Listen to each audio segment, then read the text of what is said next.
can you still start rent to rent with £1,000? It is literally one of the most common questions I get, and I'm going to answer it honestly, but the answer is going to be a lot more complicated than you probably, my audience, would like it to be, or maybe you don't. I don't know. Maybe you like my detailed responses, but I'm going to go to town on this, because I think the short answer, it completely depends on entirely you guys, like how you are going to approach this. And I'll give you the long breakdown, which includes numbers, and a lot of other rent-to-rent mentors won't go down this route because it doesn't make for the most viral YouTube video. But I'm not going for virality, I'm going with trust with my audience. So I've been doing rent-to-rent since 2020, and I've mentored 400 people, pretty much nearly 400 people through the rent-to-rent process. So I see what happens when people take themselves seriously and follow the process, and I also see when people try and do this on the cheap. So this video is going to be the honest version of that conversation. So let's get into it. So let's say you decide to do this by yourself. So no mentor, so no me,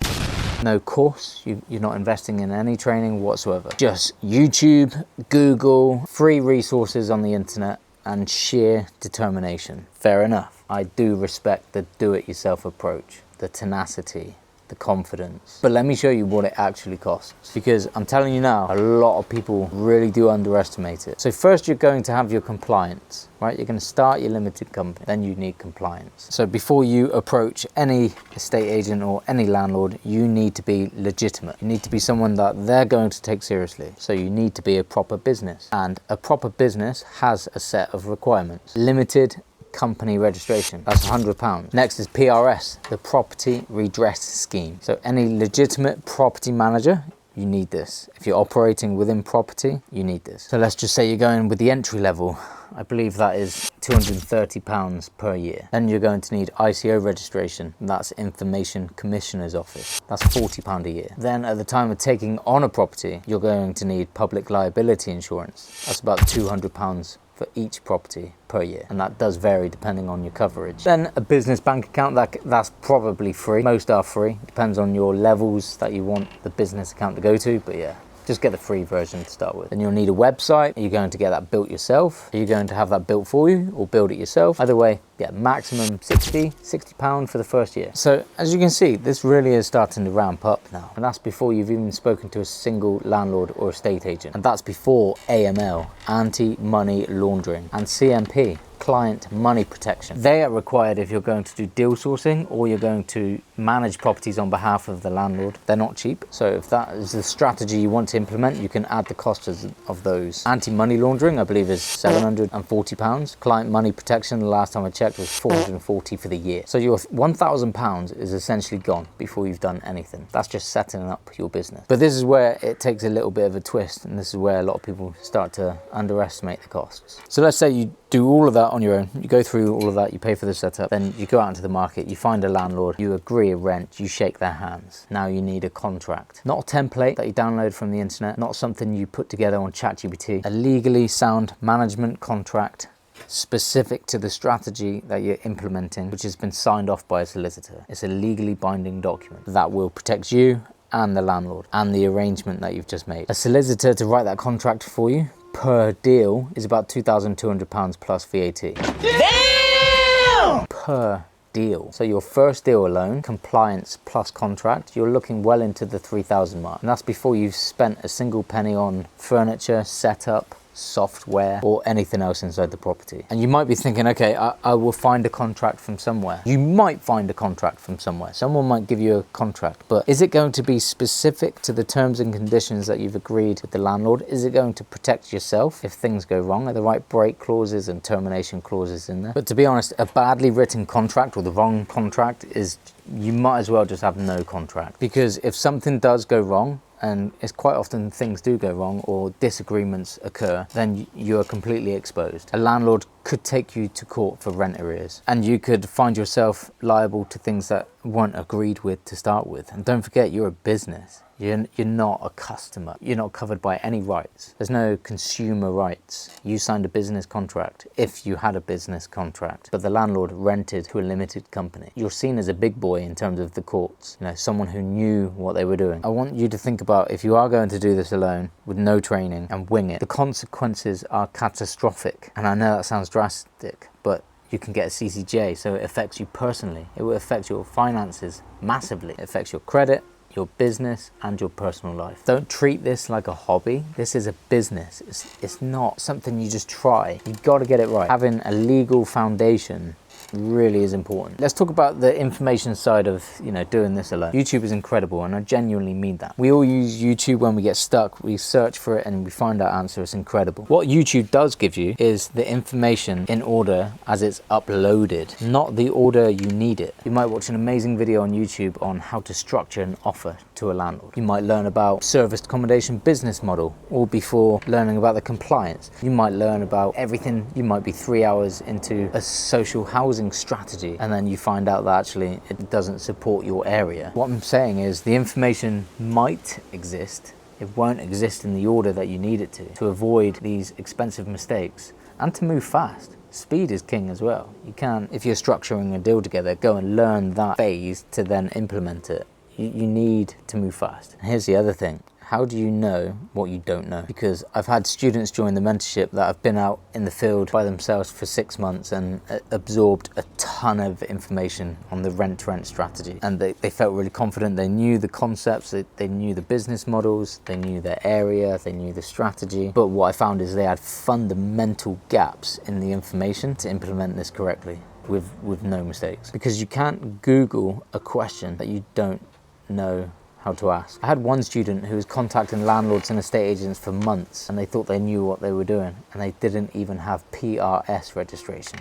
That's not just an admin error. They're operating illegally. And he thought, he'd done everything right up to this point because he was following another person on YouTube. And I told him, most YouTube don't go to that level of detail that you need to fully understand every single step. I had another student that found a contract online but it had no break clauses.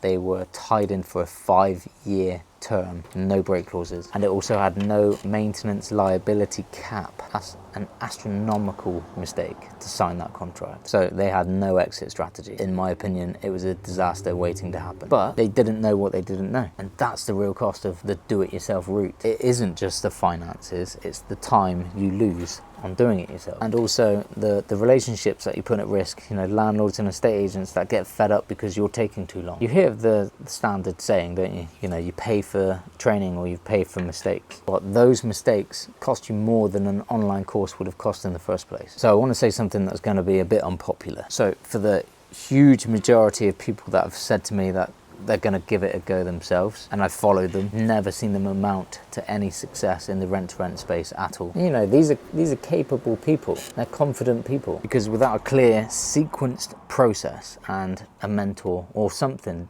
to really hold you accountable throughout the whole process, what you default to is just to keep consuming information and never start acting. And when you do eventually start acting without proper guidance, then you're hit with the next hurdle, which is the estate agent starts to lose their patience, or the landlord starts to lose their patience because you're taking too long. And then it starts to convince you that the business model doesn't work in the first place. And I'm telling you, it does work. The process is the problem. I've seen people succeed on their own. I say succeed. What I mean is they get one property and then they hand it back within 6 months because it wasn't performing as well as they thought, and they didn't know how to fix it because they didn't have anyone to review the data and check their due diligence prior to making an offer. No mentor to ask, why is the occupancy dropped? Can you have a look at my listing to make sure it's optimized? It's not just list on Airbnb and then cross your fingers. There's a strategy. This is a hospitality business. You have to beat your competition. There's many things in the settings you have to get right and optimize to incentivize people to book with you. So for the people that did go at this alone and got one property, 6 months later, back to zero. So that's what happens when you take on a financial commitment without the training to back it up. So when I first started, I paid a mentor £3,000 on a worker's wage. And to date, I've spent over £110,000 on various mentors to help me at various stages within my multiple businesses. And I've spent that much money on mentors because I understand that the cost of not knowing what you're doing is always higher than the cost of learning. A landlord can take you to court for rent arrears. Think about that. You guaranteed the rent. Now you can't fill the property. The landlord wants their money. That's not a theoretical risk. That's a real legal exposure that people walk into every single year because they didn't understand the risk. They didn't prepare enough, or they didn't take the preparation seriously enough. This is a business. Treat it like one. Can you start rent to rent with £1,000? Technically, just about. If you already have some of the compliance in place, if you use a free banking service, if you build your own website, if you negotiate everything to the bone, you can just about get it done for about £600 to £800. But that leaves you with almost nothing for the property setup itself. So that's no furniture, no buffer for the first month if it's a bit of a slow launch, and it leaves you without a properly drafted contract, which means you're legally exposed from day one. So the honest answer is yes, you can get your business set up and compliant just for £1,000, but it cannot get you properly set up and legally protected for your first deal. What I'd like to say to people is you need £3,000 to £5,000 to do this properly on the right side, and that's compliance, that's a basic setup, that's your first month's rent, and a professionally drafted contract. It does vary depending on which rent-to-rent strategy you're going to implement to start with. And for any mentor or another YouTube video saying you can do this for almost zero money, then they're not telling you about the property setup and the compliance, or both. So if you're going to do this, and I genuinely hope you do this because this business model is epic, do it properly, please. That doesn't necessarily mean spending money on mentorship right now. I understand that not everybody is in a position to do that immediately, but as a minimum, go and watch my free training video before you do anything else. It's free. It's literally the sequenced overview of exactly how this works for the various business models. If after watching it you'd like to take yourself seriously and talk about my mentorship, then go to kennypitman.com, go to the mentorship tab and book a call with me, and we'll work out whether this makes sense for your situation.